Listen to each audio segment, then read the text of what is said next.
बाटोको हालत यस्तो छ। बिजनेस टावर जाने बाटोको हालत हेर्नु होला।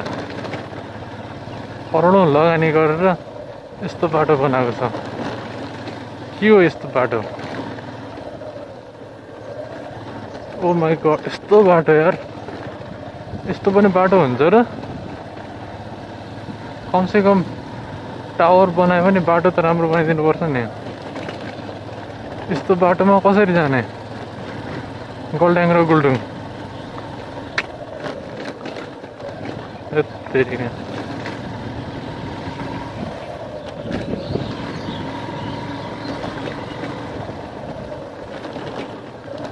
बिजनेस टावर रे खेतबारीको बिचमा ल हेरौँ त। यता नि खेत यता नि खेत। ल बिजनेस टावर जाने बाटो। अब यहाँ के को बिजनेस गर्ने हो यहाँनिर? के त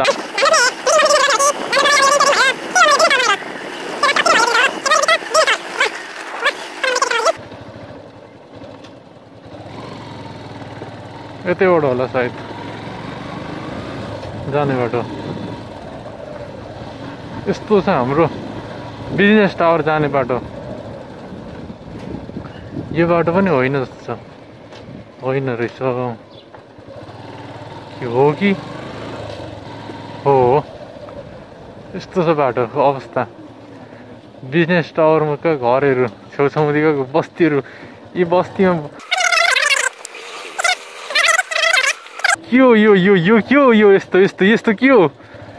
यस्तो हुन्छ बिजनेस टावरको हालत।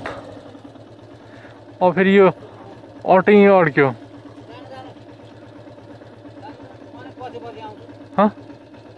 कताबाट जानु? त्यो त अड्केला अड्किन्छ ल। त्यहाँबाट हाल्छु।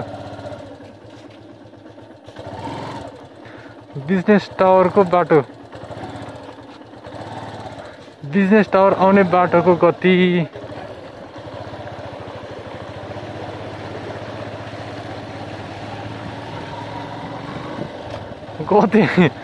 धान रोप्ने गति यस्तो छ। ल हेरौँ business tower.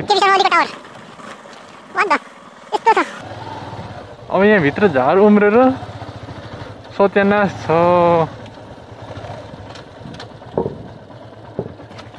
Oh my God. ओ यस्तो छ यार। यहाँ के को खेती गर्न आँट्यो कि के?